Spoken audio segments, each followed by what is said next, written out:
आणि तुमच्यासारखी मुलं खूप मोठी व्हावीत ह्याच प्रेरणेने ते खरं बोलून मन दुखावलं तरी चालेल, खरं बोलून मन दुखावलं तरी चालेल, पण खोटं बोलून आनंद घेण्याचा प्रयत्न करू नका. आयुष्यातील काही गोष्टी कबड्डीच्या खेळाप्रमाणे असतात. तुम्ही यशाच्या रेषेला हात लावलात तर लोक तुमचे पाय पडतील.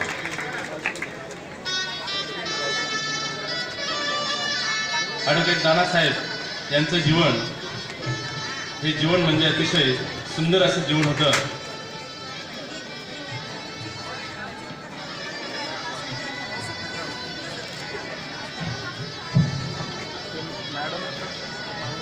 समुद्र बनवून काय फायदा, समुद्र बनवून काय फायदा, बनायचं तर तळे बना, जिथे वाघ पण पाणी पितो तो पण मान झुकवून.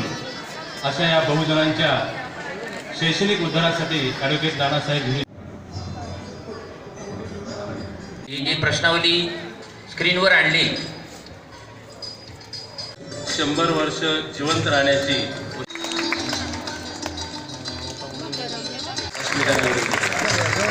आदरणीय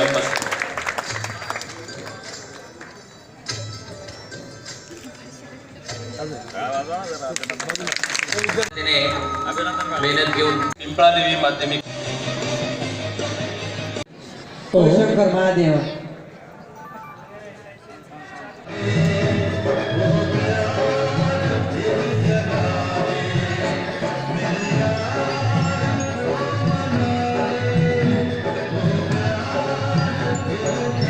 गुणधर्म सांगा.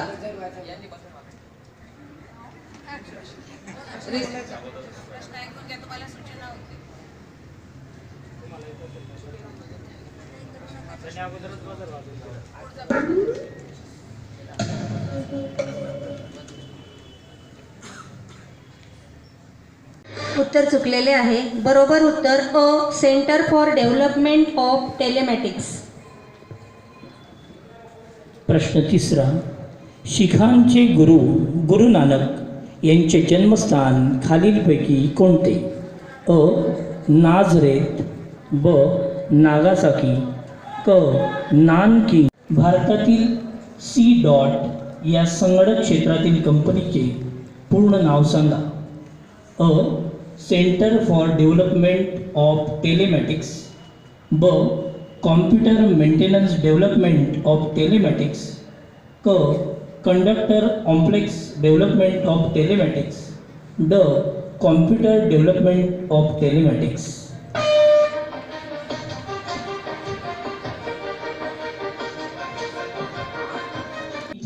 अर्ध्या तासाचे मिळून 3 दिवस पूर्ण होतात. अ. 124, ब. 216, क. 144 आणि ड. 112.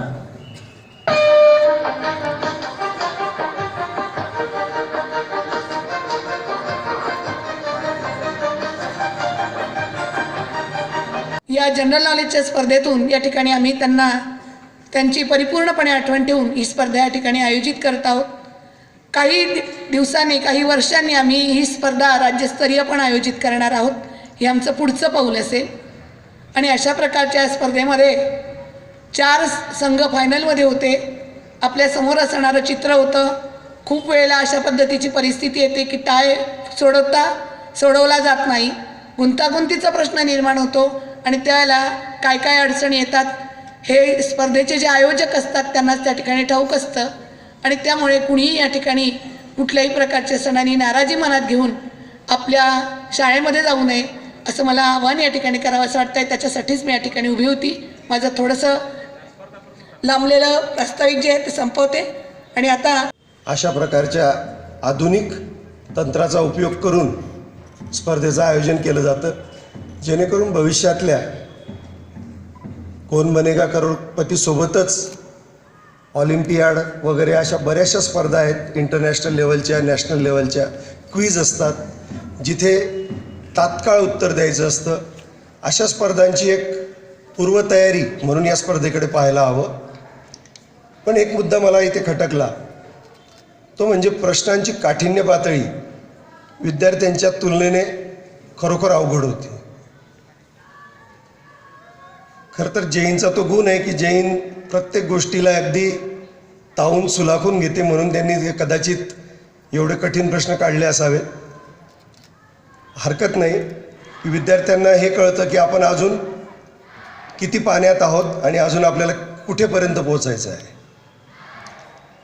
परंतु त्यासोबतच प्रश्नांचा जो विचारण्याचा जो रोख होता तो जास्तीत जास्त हा स्मरणावर होता. पण त्याच्याऐवजी मॅक्झिमम प्रश्न हे तर्कज्ञानावर आधारित पाहिजे. जसे आजच्या स्पर्धा परीक्षेत असतात, MPSC UPSCला एक विधान दिलं जातं आणि त्या विधानावर तुम्हाला काय वाटतं